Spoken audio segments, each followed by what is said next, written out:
What if the scariest thing you've ever seen wasn't a horror movie, but a real field in Georgia filled with thousands of black plastic vaults stacked row after row, waiting in total silence? For over 15 years, these strange containers have haunted the internet. First called Fema Coffins by conspiracy researchers, then seemingly forgotten, until the events of the last few years made them look terrifyingly prophetic. Welcome back to the channel.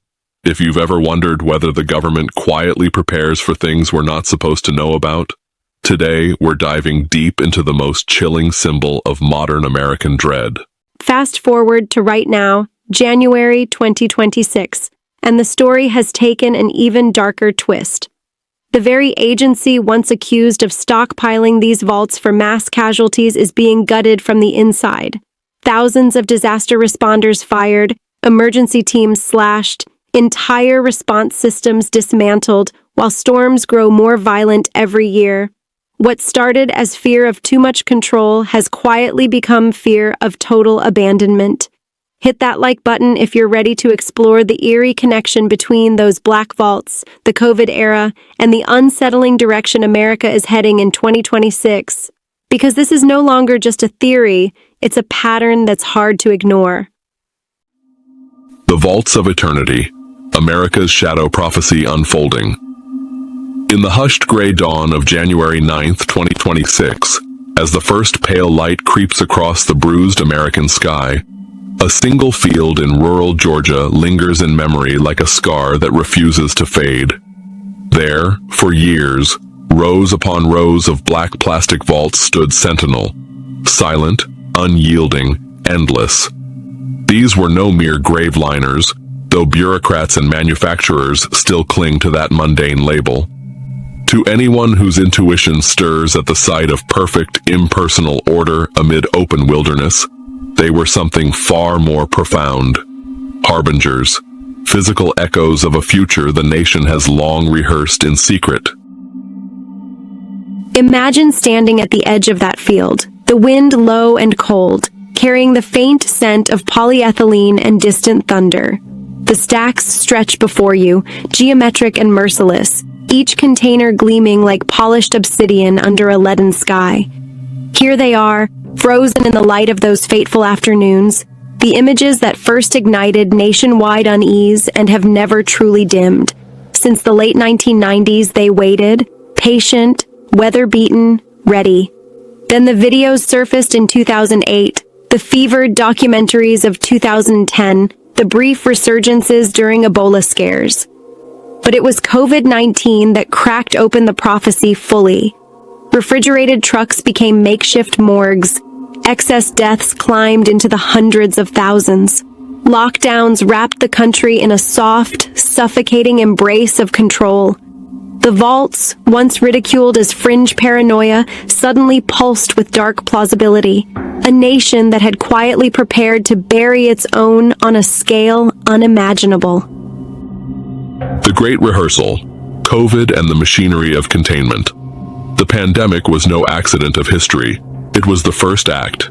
It tested the nation's capacity for obedience, normalized the suspension of freedoms under the banner of safety, and revealed how swiftly emergency powers could transform protection into population management. Bodies piled where society could no longer pretend normalcy. The vaults, private funeral industry relics stored openly, became totems of a deeper readiness. The state always anticipates the harvest, even if it denies the reaper. The cruel reversal, from over-preparedness to calculated abandonment. Now, on this very day in early 2026, the wheel has turned with brutal symmetry.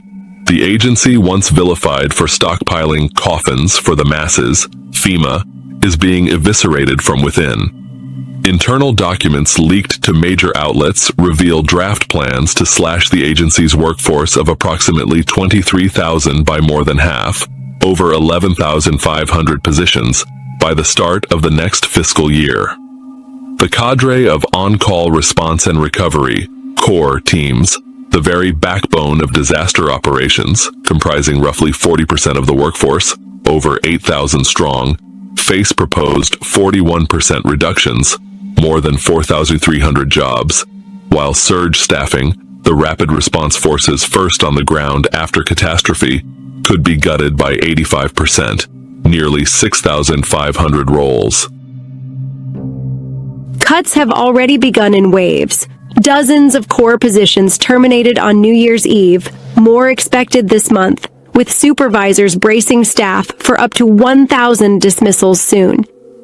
Secretary Kristi Noem, overseeing the restructuring, has long championed shrinking FEMA and shifting responsibilities to states, many of which lack the resources, expertise, or funding to handle major events alone. Former officials warn of delays in aid, slower processing, and lives placed at risk as climate-fueled disasters intensify. The pattern is chillingly Orwellian. In George Orwell's 1984, the party did not simply dominate. It erased inconvenient truths, rewrote history, and forced reality to bend to power's will. Here, the script is subtler, yet no less insidious. The vaults once symbolized the terror of overreach, the state prepared to contain and bury the disobedient masses. Now the state dismantles the very safety net that might save them. Protection was conditional all along. When the narrative demands austerity and self-reliance, the mechanisms of care are discarded like obsolete props. These visions haunt the imagination.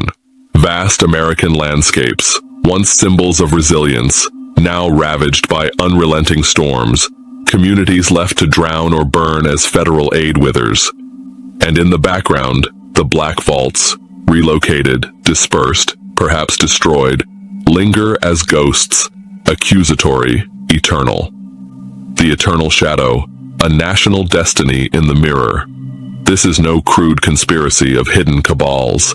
It is grander, more tragic, a slow, majestic revelation of the American psyche's deepest contradictions. We have always dwelt in the shadow of apocalypse, the bomb from without, the ungovernable crowd from within. The vaults were the first tangible manifestation. COVID was the dress rehearsal. What unfolds now is the denouement, a government that no longer feigns the dignity of mass burial because it has quietly chosen, through incremental policy and deliberate neglect, to let the vulnerable simply vanish. The field in Georgia is silent today. The stacks are gone, but their absence roars. They have fulfilled their role as teachers, forcing us to confront the future not as promise, but as warning, etched in black plastic, stacked beneath a sky that grows darker with every passing storm. We stand on the threshold. The wind howls with rain and rust. And somewhere, in the hush between thunderclaps, the vaults still wait, patient, inexorable, ready for the harvest that history, in its merciless poetry, has already inscribed.